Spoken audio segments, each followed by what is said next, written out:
আজকে কোনো blog video না, আজকে তোমাদের সাথে শেয়ার করতে চলেছি রসমালাইয়ের একটি রেসিপি। তো আমি কিভাবে রসমালাই বানাই সেটাই তোমাদের সাথে শেয়ার করতে চলেছি। প্লিজ ভিডিওটা কেউ স্কিপ করো না, পুরো ভিডিওটা দেখার অনুরোধ রইল। আর যদি ভিডিওটা ভালো লেগে থাকে লাইক কমেন্ট শেয়ার করতে একদম ভুলো না। চলো দেখতে থাকো আমি কিভাবে রসমালাই বানাই। আমার এই রসমালাই বানাতে যে সমস্ত উপকরণ লাগবে সেগুলি হলো, দুধ তো অতি অবশ্যই লাগবে। আর এটা কিন্তু আমি ঘরেই বানিয়ে রেখেছি, একদম ক্ষীর টাইপের আর কি, চাঁচি আর কি। তো চাঁচি বানিয়ে রেখেছি। এইদিকে রয়েছে চিনি, আর এটা রয়েছে এলাচ আর লেবু। তো ওই প্রথমে তো ছানাটা কেটে নেব, কারণ যেগুলো বলগুলো বানাবো তার জন্য ছানার দরকার। তো এখানে 1 লিটার 200 মতো দুধটা রয়েছে। আর একটা কথা বলেই রাখি বন্ধুরা, যেহেতু ভালো দিকটা যখন দেখায় খারাপ দিকটাও দেখাতেই হবে। আমার না এই কড়াইটা একটু সমস্যা আছে, আর একটা ফোন আসার কারণে একটু বাইরে যেতে হয়েছিল। তো তলায় না মানে একটু সর পড়ার মতো হয়ে গেছিলো আর কি।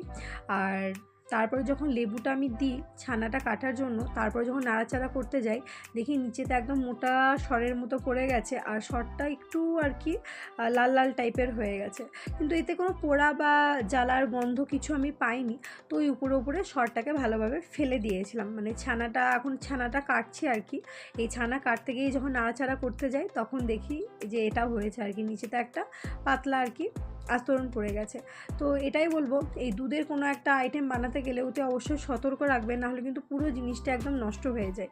দেখতেই পাচ্ছ আমি হাতটা ধুয়ে যেই ভালোভাবে আর কি নাড়াচাড়া করতে যাব, তখনই দেখবে যে একটা মানে ওই নিচেতে লেগে গেলে যেরকম হয় আর কি। আমি তো প্রথমে ভেবেছিলাম যা পুরো দুধটাই হয়তো নষ্ট হয়ে গেল, কারণ সত্যি কথা বলতে প্রথমে দেখে একটু খারাপই লেগেছিল। এই যে দেখতেই পাচ্ছ হালকা লাল লাল কালারের আর কি, এগুলো কিন্তু দুধের স্বর আর কি। তো যাই হোক, কোনো জ্বালা বা পোড়ার কোনো গন্ধ আমি পাইনি, তার জন্য এই উপরকার যে স্বরগুলো সেগুলো হাতে করে ফেলে দিয়েছি। তারপরে বাদবাকি ছানাটা ভালোভাবে ছেঁকে নিয়েছি। এবার আমার একটা লেবুতেই কিন্তু হয়ে গেছে, কারণ লেবুতে প্রচুর পরিমাণে রস ছিল, সেই কারণে। আর ভালোভাবে কিন্তু আমার ছানাগুলো কাটা হয়ে গেছে। এবার যেটা মেন সেটা হলো, এবার ওই ছানাটাকে আর কি জল ঝরাতে দিতে হবে। তো তার জন্যই ভালোভাবে আর কি নেড়ে চেড়ে নিচ্ছি। এবার একটা বাটি আর একটা ছাকনার দরকার, কারণ ভালোভাবে তো ছাকতে হবে, না হলে জল মানে কি বলে ওই ছানার ভেতর থেকে জলটা ভালোভাবে না ছাকলে হবে না, তাহলে ওই ডোগুলো ফেটে যায় আর কি। ভালোভাবে কিন্তু জলটাকে ছেঁকে নিয়ে কিছুক্ষণ আর কি ঠান্ডা করতে দিতে হবে। আর আমি তো দেখিয়ে দিয়েছিলাম যে আমার যেহেতু নিচেতে অল্প লেগে গেছিলো, সেইগুলো আর কি হাতে হাতে করে সব ছেঁকে ছেঁকে আর কি মানে ফেলে দিচ্ছে আর কি, তাহলে দেখতে ভালো লাগবে, না হলে যদি মুখে পড়ে ওটা হয়তো খারাপ লাগবে, সেই কারণে। আর ওই লেবুর 2-1টা বিচি ছিল সেগুলো কিন্তু ভালোভাবে ছেঁকে নিচ্ছি, মানে ফেলে দিচ্ছি। এইদিকে আর একটা কড়াই নিয়ে নিয়েছি, এই কড়াইয়ে আর কি আরও যে 4 প্যাকেট দুধ রয়েছে সেই দুধগুলো একটা একটা করে দিয়ে দেবো। তো দেখতেই পাচ্ছ 4 প্যাকেট দুধ আমার ঢালা হয়ে গেছে। তো যে মালাইটা হবে সেই মালাইটা রেডি করছি এখন। এই দিকে কিন্তু দুধটার উপরে আর কি ওই 3-4টে মতো গোলমরিচ দিয়ে সরি এলাচ দিয়ে দিয়েছি, কারণ এলাচের একটা সুন্দর একটা ফ্লেভার আসে আর কি। আর আমি কিন্তু এবার ছানাটাকে ভালোভাবে মেখে নেব। তো ছানাতে আমি দেব হলো অল্প পরিমাণে ময়দা, আর একটুখানি ঘি দিয়েছিলাম, সেই ঘিটা দেখাতে তোমাদেরকে ভুলে গিয়েছিলাম। তো যাই হোক, এইটা দেওয়ার পর ভালোভাবে কিন্তু ওই ডোটাকে মানিয়ে নিতে হবে, অনেকক্ষণ ধরে ম্যাশ করতে হবে, কারণ ভালোভাবে যদি না মাখানো হয় তাহলে কিন্তু ডোগুলো ফেটে যাওয়ার সম্ভাবনা থাকে। তো ভালোভাবে হাতে করে এদিক ওদিক করে ভালোভাবে একটা সুন্দর একটা ডো বানিয়ে নিচ্ছি।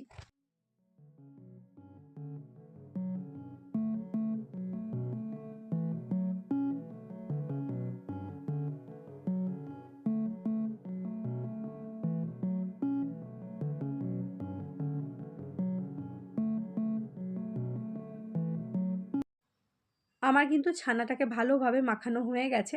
এবার হাতে করে ছোট্ট ছোট্ট বল যে শেপগুলো হয় আর কি রসমালাইয়ের, সেই শেপগুলোই আর কি হাতে হাতে ভালো করে মাখিয়ে নিচ্ছি। যতক্ষণ না দেখবে যে ছানাটা ভালোভাবে একদম নরম হয়ে গেছে ততক্ষণ কিন্তু ভালোভাবে আর কি ওই ছানাটাকে মাখতে হবে, নাহলে কিন্তু পুরো ফেটে একদম নষ্ট হয়ে যায়। সেই কারণেই অনেকক্ষণ ধরে মাখানোর পর হাতে করে ছোট ছোট করে শেপ দিয়ে দিয়েছি। দেখতেই পাচ্ছ আমার এতগুলো আর কি বল হয়েছে। এবার যে কড়াইয়ে দুধটা চাপিয়ে এসেছিলাম আমি, যে দুধটাকে ফুটতে দিয়েছিলাম ওই দুধের মধ্যেই কিন্তু এই সমস্ত বলগুলো দিয়ে দেব।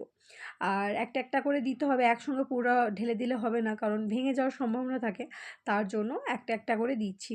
আর আরেকটু আমি দুধ দেবো, অ্যাড করব, কারণ আমি দেখছি যে দুধের পরিমাণটা একটু কমই হয়ে গেছে, কারণ বলগুলো ভালোভাবে আর কি ডুবছে না, তো মাথাটা একটু করে বেরিয়ে আছে, সেই কারণে আর অল্প পরিমাণে আমি দুধ অ্যাড করছি।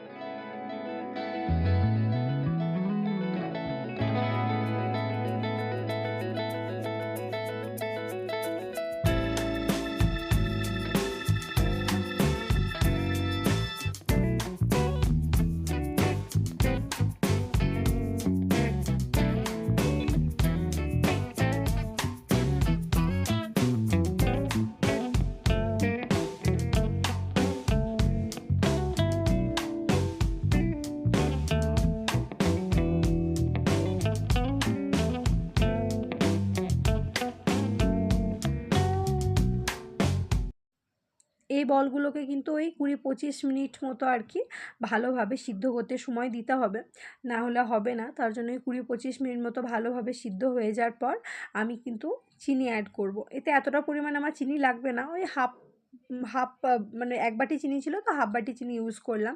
আর যদি খেজুরের গুড় থাকে তো খুব ভালো হয়, খেজুরের গুড় দিলে সত্যি স্বাদটা অন্যরকম হয়ে যায়। তো আমার কাছে যেহেতু ছিল না তাই আমি চিনি ব্যবহার করেছি। আর যেটা হলো মেন, আমি যে ক্ষীরটা বানিয়ে রেখেছিলাম, মানে যে চাচিটা বানিয়ে রেখেছিলাম, দেখো পুরো কিন্তু এটা দুধের আর কি, তো এই চাচিটাও আমি অ্যাড করব এতে। তো যাই হোক, এক হাতে একটু অসুবিধা হচ্ছিল, আর তার জন্যেই আর কি ক্যামেরাটা সেট করে নিলাম ভালোভাবে। দেখো আমি কিন্তু অ্যাড করে দিচ্ছি ওই চাচিটা, কারণ এই দুধে যদি এই চাচিটা দেওয়া হয় না, খেতে আরও বেশি ভালো লাগবে।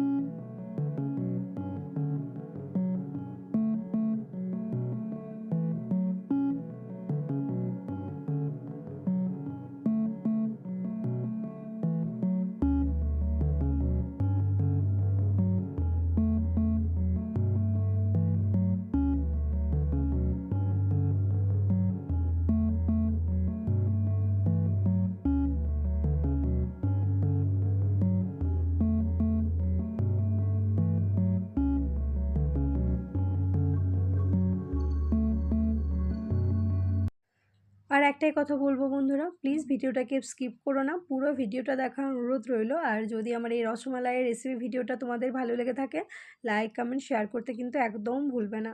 আর যেহেতু আমার এই চ্যানেলটা খুবই ছোট, তাই একটু সাবস্ক্রাইব করে দিও, পাশে থেকো, আর সুন্দর করে একটা কমেন্ট করে যেও, সেই কমেন্ট ধরে চলে যাব তোমাদের পরিবারে। আর যারা আমার রেগুলার ভিডিও দেখো তাদেরকে তো অসংখ্য অসংখ্য ধন্যবাদ এইভাবে পাশে থাকার জন্য। তো যাই হোক, আমি কিভাবে রসমালাই বানাই সেটাই কিন্তু তোমাদের সাথে শেয়ার করছি, কারণ এক একজন তো এক এক রকমভাবে বানায়, তাই না? তো আমার হাতে, মানে আমার কাছে ছিল অল্প পরিমাণে কেশর, তো আমি কিন্তু এই কেশরটাও অ্যাড করছি। কেশর দিলে কিন্তু কালারটা একটু ইয়েলো ইয়েলো হয়ে যায়, সেটা দেখতে খুব ভালো লাগে, তো সেই কারণেই কিন্তু আমি কেশরটা ইউজ করছি। তো যাই হোক, দেখতেই পাচ্ছ ভালোভাবে কিন্তু ফুটে গেছে। আর ওই ইয়েটা দেওয়ার পর, কি বলে, চাচিটা দেওয়ার পর কিন্তু ঘনত্বটাও খুব সুন্দর হয়েছে, মানে থকথকে ব্যাপারটা আর কি ভালো এসছে। তো আর একটু পরিমাণে ফুটিয়ে নেব, আর বেশিক্ষণ ফোটাবো না, কারণ হয়ে এসছে, আর পুরো দুধটা যদি মরে যায় তাহলেও কিন্তু ভালো লাগে না। রসমালাইয়ের যদি একটু রসটা না থাকে ঠিক জমে না। তো মোটামুটি আমি গ্যাস বন্ধ করে দিয়েছি, দেখতেই পাচ্ছ যে কত সুন্দর লাগছে। আর সত্যি কথা বলছি, ক্যামেরাতে একদম কালারটা আসছে না, কালারটা হালকা ইয়েলো ইয়েলো কালার এসছে। আমি অনেকভাবে চেষ্টা করেছি যে কালারটা ঠিকমতো দেখানোর জন্য, ফ্লাক্স জ্বালাচ্ছি তো বেশি সাদা লাগছে, মানে কালারটা ঠিকমতো আসছে না। তো যাই হোক, আমার কিন্তু পুরোপুরি রেডি হয়ে গেছে, এবার একটা পাত্রে আমি ঢেলে নিচ্ছি। আর এই রসমালাই গরম গরম একদম ভালো লাগে না, একটু ঠান্ডা না হলে আর কি, আর গরম খেতে গেলে আর কি জিভটা আর কি সামনেটা পুড়ে যায়। তো যাই হোক, এবার এটাকে আমি কিন্তু কিছুক্ষণের জন্য ঠান্ডা করতে দেবো। আর যেহেতু এখন ঠান্ডার দিন, তো খুব চটজলদি এই জিনিসগুলো ঠান্ডা হয়ে যায়। তো যাই হোক, পুরোটা কিন্তু আমি বাটিতে রেখে দিলাম। আমার কিন্তু পুরো রসমালাইটা ঢালা হয়ে গেছে। এবার দেখতেই পাচ্ছ কত সুন্দর লাগছে। সত্যি কথা বলছি, সামনাসামনি এর চেয়ে আরও বেশি সুন্দর লাগছিলো দেখতে। ক্যামেরাতে অত সুন্দর লাগছে না বা বোঝা যাচ্ছে না। আমি অনেক রকমভাবে চেষ্টা করছি যে ঠিকমতো কালারটা আনার আর কি, যাতে দেখতে পাওয়া যায়, কিন্তু দেখা যাচ্ছে না। আর দেখতেই পাচ্ছ আমার কিন্তু একটা বলও ফাটেনি, একদম সুন্দর সুন্দর হয়ে আছে বলগুলো। আর এই ঘনত্বটাও কতটা সুন্দর হয়েছে। তো যাই হোক, যারা রসমালাই খেতে ভালোবাসো, যদি চাও যে খুব সহজ পদ্ধতিতে এই রসমালাই বানাতে, তো আমি তো এই রেসিপিটা শেয়ার করলাম। তোমরাও এইভাবে কিন্তু বানিয়ে নিতে পারো এই সুন্দর রসমালাই। আর শীতের টাইমে কিন্তু রসমালাই খেতে সত্যিই খুব ভালো লাগে। তো যাই হোক, ভিডিওটা খুব একটা বড় করলাম না। কেমন লাগলো তোমাদের অবশ্যই জানিও। সবাই ভালো থেকো, সুস্থ থেকো। Good night, by.